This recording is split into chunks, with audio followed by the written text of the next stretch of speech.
कर रहे हैं। और देखो मैंने आपको दो चीज बताई थी कि बस ज्यादा पढ़ाई आपको करनी नहीं है, बस दो काम कर रहे हैं। एक तो जो आपकी तीन चार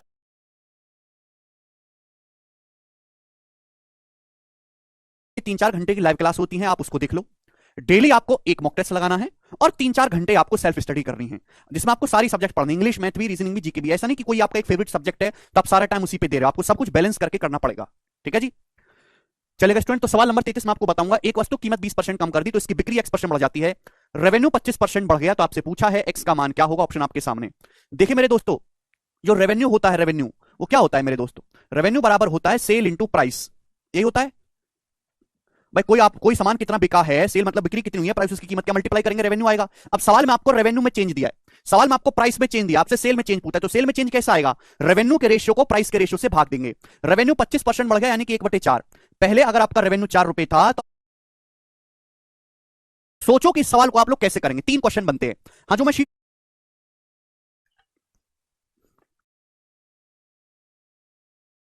रेवेन्यू बराबर होता है सेल इंटू प्राइस, ये होता है भाई। कोई सामान कितना बिका है, सेल मतलब बिक्री कितनी हुई है, प्राइस उसकी कीमत क्या मल्टीप्लाई करेंगे, रेवेन्यू आएगा। अब सवाल में आपको रेवेन्यू में चेंज दिया है, सवाल में आपको प्राइस में चेंज दिया, आपसे सेल में चेंज पूछा है, तो सेल में चेंज कैसा आएगा? रेवेन्यू के रेशियो को प्राइस के रेशियो से भाग देंगे। रेवेन्यू 25% बढ़ गया यानी कि 1/4। पहले अगर आपका रेवेन्यू 4 रुपए था तो 5 रुपए हो गया। ये बात समझ में आ रही है? आप बोलोगे हाँ जी सर। अगर हम वस्तु के प्राइस की बात करें तो प्राइस 20% कम हो गया यानी कि 1/5। प्राइस अगर 5 था तो 5 से 4 हो गया। तो सेल किस रेशियो में चेंज हुई है, वस्तु की बिक्री किस रेशियो में चेंज हुई है? दो संख्याओं का प्रोडक्ट कांस्टेंट है, सो यहां पे वो कंसेप्ट नहीं है। राजस्व के रेशियो को रेवेन्यू के रेशियो को प्राइस के रेशियो से भाग देंगे, सीधा सीधा सेल का रेशियो आ जाएगा। 4 चौक 16 रेशियो 25। समझ में आया? अरे वॉइस एकदम ठीक है भाई।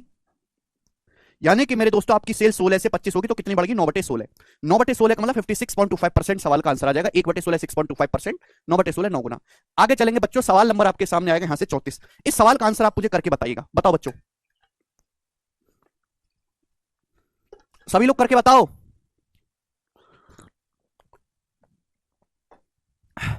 एक गांव की पॉपुलेशन 12,960 है, इसमें से 7/12 मेल है और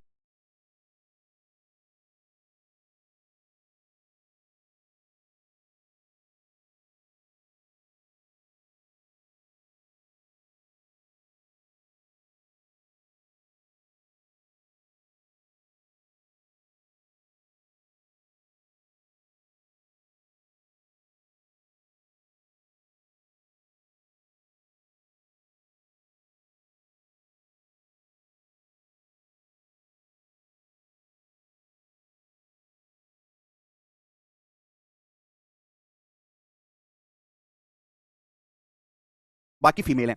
45% मेल मैरिड हैं, और जब भी all marriages are monogamous and married people have their spouse living with them. सारी जो विवाह है वो एक ही लोगों का, एक ही लोग से हुआ है। तो आपसे पूछा फीमेल कितने परसेंट मैरिड हैं। बहुत बेहतरीन सवाल है। देखिए आपसे सवाल परसेंटेज पूछे तो एग्जैक्ट वैल्यू की कोई जरूरत नहीं है। आप बताओ मैरिड पीपल निकालेंगे कैसे, मैरिड लोग निकालेंगे कैसे? तो आप कहोगे सर टोटल पीपल, टोटल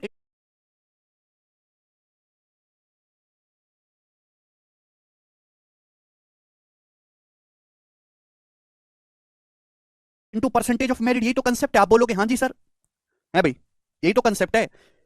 तो मैं बात अच्छी तरीके जानता हूं कि भैया अगर सारे विवाह जो हैं वो एक ही पत्नी वाले हैं, ऑल मैरिजेस आर मोनोगेमस, यानी कि जितने मैरिड मेल हैं, जितने मैरिड मेल हैं उतने ही मैरिड फीमेल है। अभी जितने आदमियों की शादी हुई होगी उतनी औरतों की शादी हुई होगी। यानी कि दो संख्याओं का प्रोडक्ट अगर कांस्टेंट है तो एक संख्या जिस रेशियो में होगी दूसरी इसकी रिवर्स रेशियो में होगी। 7/12 मेल है, यानी कि टोटल अगर 12 हैं, अगर टोटल 12 लोग हैं तो उसमें से 7 मेल हैं और बाकी 5 फीमेल है। मेल फीमेल का रेशियो है, यानी कि परसेंटेज ऑफ मैरिड मेल और परसेंटेज ऑफ मैरिड फीमेल का रेशियो रिवर्स होगा, 5:7। आप बोलोगे हाँ जी सर बिल्कुल सही। मैरिड मेल है कितने? 45%। तो 5 की जो वैल्यू है वो सवाल में 45% दी है, 9 गुना। तो 7 की वैल्यू भी 9 गुना होगी, यानी कि 63%। तो 63% फीमेल मैरिड है, बी ऑप्शन सवाल का आंसर हो जाएगा। समझ में आया? ठीक है, चलेगा। सवाल नंबर आगे की तरफ आपके सामने 35। केवल हम सवालों की बात करेंगे और फास्ट फॉरवर्ड में मोड में करेंगे कि सवालों के टाइप इतने सारे हैं, इतनी ज्यादा वैरायटी हैं कि हम रुक नहीं सकते। एक आदमी की एनुअल इनकम 2.6 लाख रुपए बढ़ी, लेकिन उस पर टैक्स जो है जिसे वो पे करता है वो 17.1% से 13.3% तक कम हो गया टैक्स रेट। दोनों ही केसेस में 35% इनकम टैक्स फ्री है, वह अभी भी पहले जितना ही टैक्स देता है। ठीक है भाई, सवाल में साफ साफ बोला है व्हाट इज इनिशियल इनकम, उसकी इनिशियल इनकम क्या, आदमी की इनिशियल इनकम बताइए अगर वो दोनों ही केसेस में इक्वल टैक्स पे करता है, बराबर टैक्स देता है। ध्यान से सुनिएगा, एक आदमी की इनकम 2.66 लाख बढ़ गई तो टैक्स भी बढ़ जाना चाहिए, लेकिन टैक्स सेम ही है। जितना आदमी टैक्स पहले दे रहा था आज भी उतना ही टैक्स पे कर रहा है। ऐसा क्यों हुआ कि इनकम पे जो लगने वाला रेट ऑफ इनकम टैक्स है वो 17.1% से 13.3% हो गया। यानी कि मेरे दोस्तों, इनकम टैक्स कैसे निकालते हैं आदमी का? इनकम टैक्स बराबर इनकम, इनकम टैक्स बराबर income into rate of income tax. आप बोलोगे हाँ जी सर बिल्कुल सही, rate of tax, income tax बराबर income into rate of income tax, this is the concept. आप बोलोगे yes sir this is the concept. अब आप अच्छी तरीके जानते हो कि आदमी दोनों केसेस में सेम टैक्स पे किया है। दो संख्याओं का प्रोडक्ट कांस्टेंट, एक संख्या जिस रेशियो में होगी दूसरी उसकी रिवर्स रेशियो में होगी। समझ में आया? आप एक बार बताओ कि पहले इनकम टैक्स का रेट कितना था? 17.1%। अब रेट ऑफ इनकम टैक्स कितना है? 13.3%। तो बताओ किस रेशियो में चेंज हुआ है? जल्दी से जवाब दो, किससे डिवाइड हो रहा है? 19 से। 19 रिम्मा 171, 19 सत्ते 133, 9 रेशो 7। तो इनकम का रेशो, आदमी की इनकम का रेशो रिवर्स होना चाहिए 7 रेशो 9। यानी कि इनकम 7 थी, 7 से 9 होगी तो इनकम कितनी बढ़ी? 2 यूनिट।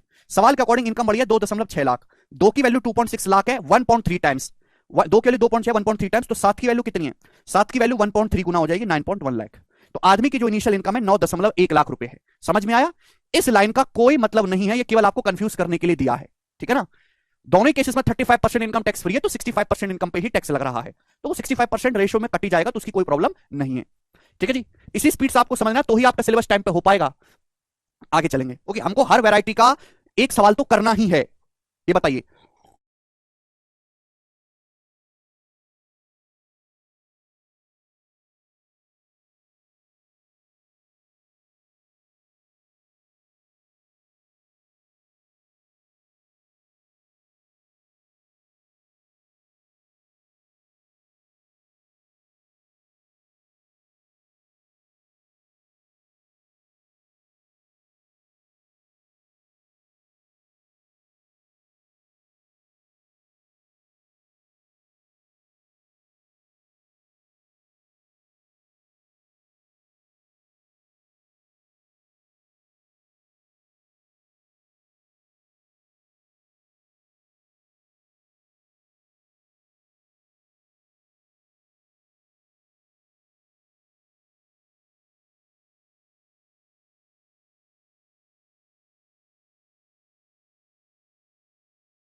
जी, वेरी वेरी इंपॉर्टेंट सवाल। देखो ये तो बिल्कुल बेसिक सवाल है जिसे आप पहले भी जान चुके होंगे, ठीक है ना?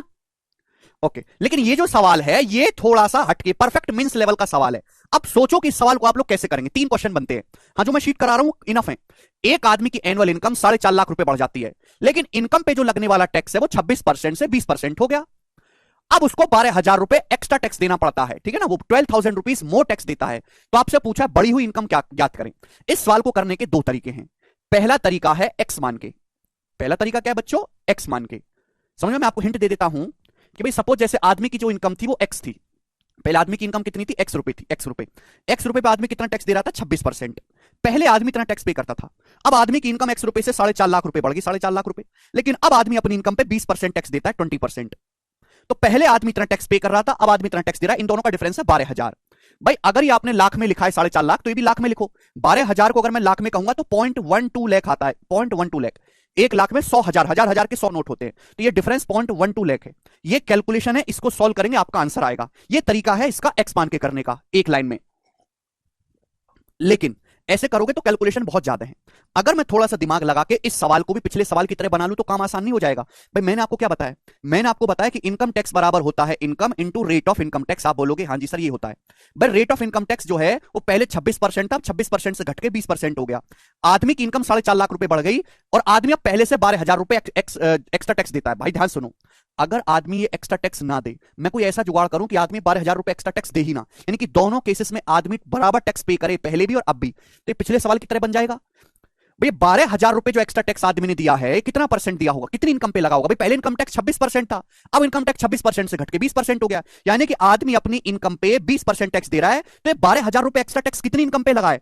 अगर 20% की वैल्यू 12,000 रुपए, तो 100% की वैल्यू अगर मैं निकालूं तो आप कहोगे 60,000 रुपए। 60,000 रुपए का मतलब होता है 6.5 लाख। यानी कि ये 12,000 रुपए टैक्स 60,000 रुपए इनकम पे लगा होगा। 60,000 रुपए पे 20% टैक्स लगा 12,000 रुपए।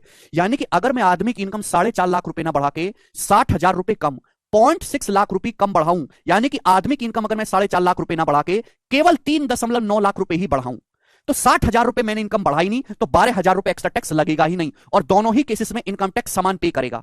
तो पिछले सवाल की तरह बन गया, दो संख्याओं का प्रोडक्ट कांस्टेंट है, तो एक संख्या जिस रेशियो में, दूसरी रिवर्स रेशियो में। रेट का रेशियो क्या है? 13:10। तो इनकम का रेशियो रिवर्स हो जाएगा 10:13। आप बोलोगे हाँ जी सर बिल्कुल सही। यानी कि आदमी की इनकम बढ़ी कितनी? 3 यूनिट। जबकि आदमी की इनकम मैंने बढ़ाई कितने? 3.9 लाख। 3 की वैल्यू 3.9 लाख है, तो आदमी की इनिशियल इनकम है 10। 10 की वैल्यू कितनी आएगी? 1.3 गुना। 3 से 3.9 1.39 1.3 टाइम्स है, तो 10 की वैल्यू आ गई 13 लाख। यानी कि आदमी की इनिशियल इनकम 13 लाख है। पूछा है बढ़ी हुई इनकम, आदमी की इनिशियल इनकम 13 लाख है और आदमी की इनकम जो है 4.5 लाख बढ़ी है, तो आदमी की जो बढ़ी हुई इनकम है 17.5 लाख रुपए है। ये सवाल का आंसर है ए ऑप्शन, 17.5 लाख। ये मैंने आपको दोनों तरीके समझाए। हाँ लेकिन समय हमारे पास इतना ही, अगर आप इतने समय में समझ गए तो ठीक है, नहीं तो छोड़ दीजिएगा। आगे चलिए अगला question. Next variety very very important type, ठीक है ना, परफेक्ट मींस लेवल का सवाल है। इनकम टैक्स की रेट 15.2% से बढ़ के 20.9% हो जाती है इनकम टैक्स की रेट। इसके कारण पिछले साल की तुलना में गौरव को 5.55% एक्स्ट्रा टैक्स देना पड़ा। अब यहां पे जो है मेरे दोस्तों, जो दिया हुआ है ये परसेंटेज में दिया हुआ है, लेकिन साथ ही गौरव की इनकम भी 18,400 रुपए घट जाती है। तो आपसे पूछा लास्ट ईयर गौरव की इनकम कितनी है? लास्ट ईयर जवाब दीजिएगा, ध्यान सुनो। इनकम टैक्स 15.2% से बढ़कर इनकम टैक्स का रेट 20.9% हो गया। अब गौरव को इनकम टैक्स भी पिछले साल से 5.55% मोर ज्यादा देना पड़ा। क्लियर है? तो आपसे पूछा है गौरव की इनकम अगर 18,400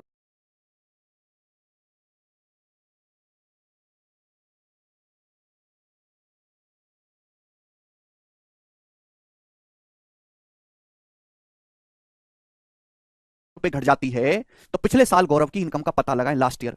अब ध्यान से मेरी बात को समझने की कोशिश करेगा आप सभी लोग। देखो, इस सवाल में आपको इनकम टैक्स की रेट में चेंज दिया है, टैक्स में चेंज दिया है, पूछा क्या? इनकम के बारे में। मैंने अभी आपको समझाया कि इनकम टैक्स बराबर क्या होता है? इनकम टैक्स बराबर income into rate of income tax, rate of tax. आप बोलोगे हाँ जी सर बिल्कुल सही।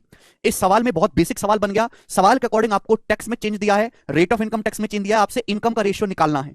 तो भी कैसे निकलेगा अगर मैं टैक्स के रेशियो को रेट ऑफ इनकम टैक्स के रेशियो से डिवाइड कर दूं? अब बताओ गौरव पिछले साल से कितना टैक्स एक्स्ट्रा देता है? 5।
का रेशियो निकालना है।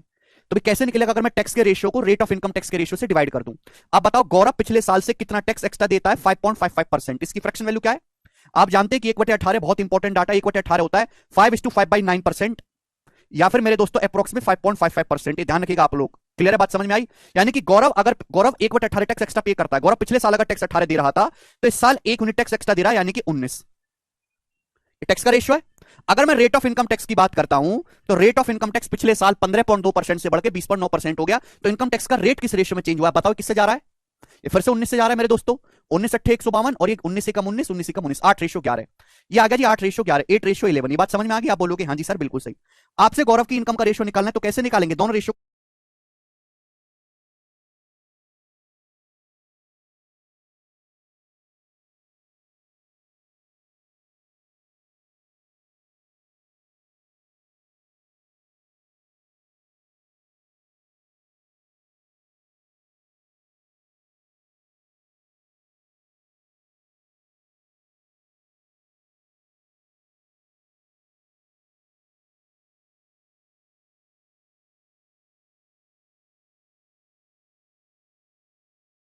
को भाग कर देंगे, टैक्स के रेशियो को रेट ऑफ इनकम टैक्स से भाग कर देंगे। सिंपल सा कंसेप्ट है। अब दो रेशियो को डिवाइड करने का शॉर्टकट तरीका है कि आप ऐसे क्रॉस मल्टीप्लाई कर दो, ऐसे क्रॉस मल्टीप्लाई। ठीक है ना? ऐसे क्रॉस मल्टीप्लाई कर दो। हालांकि 2 से कट रहा है, 2 नाम 18, 2 चौक 8, 2 से काट लेते हैं, क्रॉस मल्टीप्लाई करेंगे। 11 की 9 में 99 और 19 की 4 में 76 से गौरव की इनकम का रेशियो आ गया। गौरव की पिछले साल इनकम थी 99, 99 का मल्टीपल आएगा। ये ऑप्शन 99 का मल्टीपल है, ये 11 से नहीं कटता, ये नहीं कट रहा 11 से, ये नहीं कट रहा 11 से, ये अकेला ऑप्शन आंसर हो जाएगा ए। ए ऑप्शन इसका आंसर हो जाएगा। सॉल्व करना चाहते तो गौरव की इनकम 99 से 76 होगी तो कितनी घटी जी? 23, 23। 23 की वैल्यू सवाल में कितनी है? 18,400 रुपए। कितने? 800 टाइम्स। 23 8 184। तो गौरव के पिछले साल इनकम भी 99 का 800 टाइम्स हो जाएगी। तो 99 की 800 में गुणा करनी है तो 100 × 800, 80,000 रुपए से 800 रुपए कम आएगा, यानी कि ये उत्तर हो।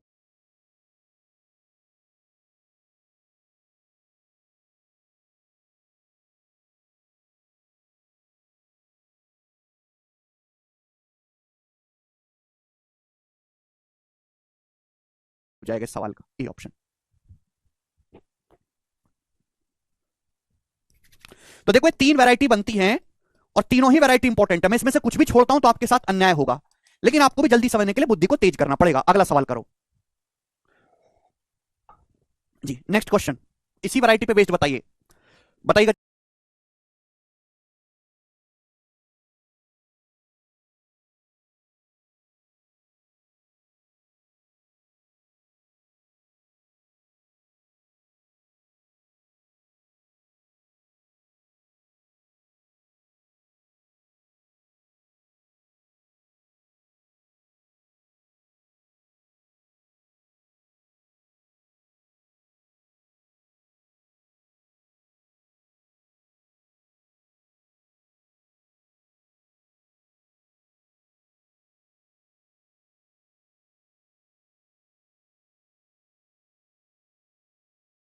जल्दी से। ए solution contain 16।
.5% salt from which 80 litre of water is evaporated. आपके पास एक नमक पानी का घोल है, आपके पास एक सॉल्ट सॉल्यूशन है जिसमें नमक का कंसंट्रेशन 16.5% है, मतलब टोटल 100% में 16.5% सॉल्ट है, बाकी वाटर है। अब 18 लीटर पानी जो है इवेपोरेट हो जाता है, भाप बन के उड़ जाता है। अब सॉल्ट का जो कंसंट्रेशन है वो 20.9% हो गया। तो आपसे पूछा initial quantity of solution, solution की इनिशियल क्वांटिटी क्या है।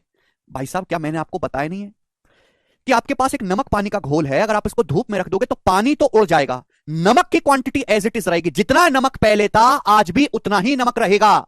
यानी कि सॉल्ट की जो क्वांटिटी है वो फिक्स रहेगी, सेम। सॉल्ट कैसे निकालते हैं भाई, total solution into percentage of salt, salt का कंसंट्रेशन, सॉल्ट का कंसंट्रेशन सांद्रता, यही तो होता है कंसेप्ट, बोलो। तो इसमें आप ये देखा करो कि क्या अगर आपके पास नमक पानी का घोल है, धूप में गर्म करो तो पानी तोड़ जाएगा भाप बन के, लेकिन नमक तो वहीं रहेगा ना बर्तन में, तो नमक की क्वांटिटी कांस्टेंट रहेगी। तो नमक बराबर टोटल सॉल्यूशन और इनटू परसेंटेज ऑफ नमक।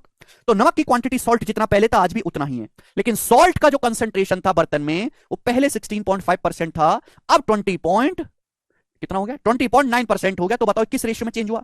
दो संख्याओं का अगर प्रोडक्ट कांस्टेंट है, एक संख्या जिस रेशियो में होगी दूसरी उसके रिवर्स रेशियो में होगी। अब बताओ बच्चों किससे डिवाइड हो रहा है, ये 11 से डिवाइड हो रहा है बच्चों। 209 बहुत अच्छा नंबर है, 11 गुणा 19, 11 से जाएगा मेरे दोस्तों 15 और ये 19, 15-19 का रेशियो है। तो भाई टोटल सॉल्यूशन की क्वांटिटी का रेशियो रिवर्स होगा ना, 19:15। आप बोलोगे हाँ जी सर, यानी कि सॉल्यूशन पहले 19 था तो 19 से 15 हो गया, तो कितना यूनिट कम हुआ, 4 यूनिट। सवाल के अकॉर्डिंग सॉल्यूशन कितना उड़ गया, 18 लीटर पानी भाप बन के उड़ गया। तो 4 की जो वैल्यू है सवाल में 18 लीटर है, 4 की वैल्यू 80 लीटर, कितनी टाइम्स, 4.5 टाइम्स। तो आपसे पूछा है सॉल्यूशन की इनिशियल क्वांटिटी जो कि है 19 यूनिट, तो 19 यूनिट की वैल्यू आ जाएगी 19 इंटू 4.5। आप बोलोगे हाँ जी सर बिल्कुल सही, कोई प्रॉब्लम नहीं है, यानी कि 76 और 9.5 यानी कि 85.5 लीटर सवाल का आंसर आ जाएगा, ए ऑप्शन, खत्म। विवेक 88 नहीं है, आप गलत कर रहे हो भाई, इंपॉर्टेंट वैरायटी बनती है। एक सवाल मैं आपके सामने और करवाता हूं, ध्यान से बताओ जरा इस सवाल का आंसर क्या होगा, ठीक है भाई।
There is 26.4% sugar in 28 litre solution of sugar and water. आपके पास शुगर वाटर का चीनी पानी का एक घोल है, कितना घोल है, 28 लीटर घोल है, और उसमें चीनी का कंसंट्रेशन कितना है, 26.4% चीनी है। यानी अगर आपके पास 100 लीटर चीनी पानी का घोल है तो 100 लीटर में से 26.4 लीटर चीनी रहेगी।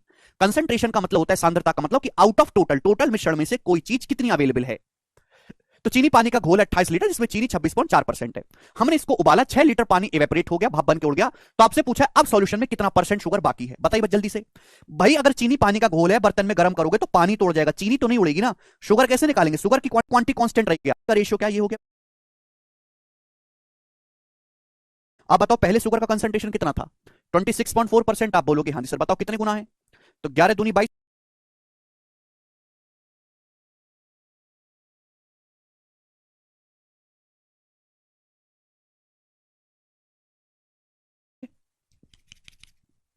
जी आगे चलते, अगला टाइप अब आपके सामने देखो, ये देखो मैं आपको हर एक उसका क्वेश्चन करवाना चाहता हूं, है भाई। ऐसे ये मेल फीमेल वाला सवाल आता है यहाँ पे एग्जाम में, ठीक है भाई, ये कंसंट्रेशन वाला आता है। अब यहाँ पे मेंस्ट्रुएशन वाले क्वेश्चन आते हैं, मेंस्ट्रुएशन वाले, ये बताओ परसेंटेज में मेंस्ट्रुएशन वाले सवाल बनते हैं जिनको आप सक्सेसिव के फॉर्मूले से या रेशियो से, है भाई, किसी भी तरीके से बना सकते हैं। चलो ध्यान से सुनिएगा मेरे प्यारे भाई, सवाल नंबर है 40। तो ये अगले जो टाइप मैं आपको समझाऊंगा सारे मेंस्ट्रुएशन के क्वेश्चन है जो एग्जाम में पूछे जाते हैं।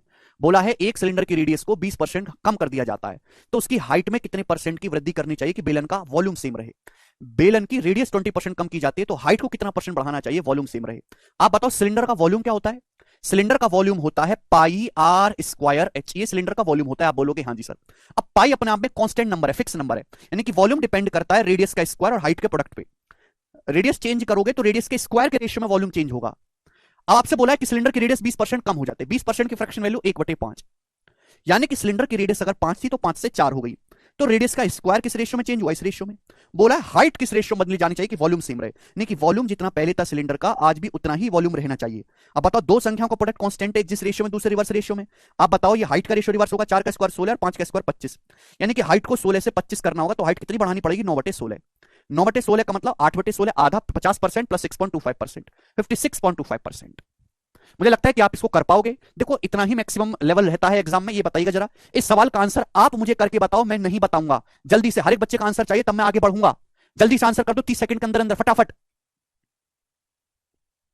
हाँ जी, आज शाम को एलजेब्रा की क्लास भी होगी, क्यों नहीं होगी गरिमा? एलजेब्रा परसेंटेज की शीट मैंने अपलोड करवा दी है, पहली एडवांस।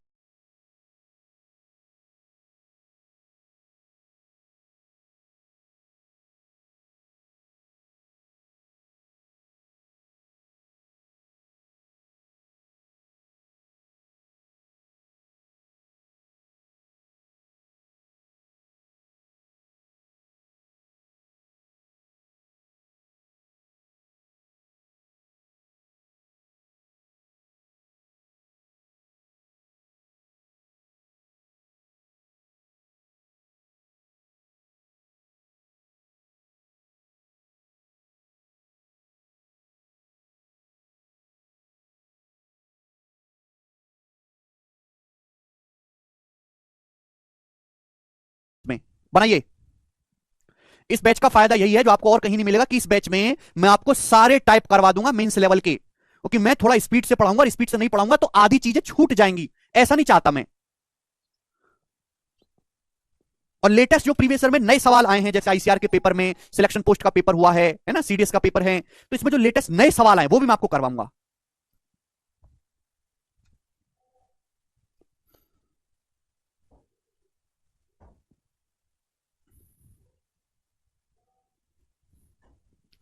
यस, थर्ड ऑप्शन इस सवाल का आंसर है। सभी बच्चे समझ पाए? आप बोलोगे जी कोई दिक्कत नहीं।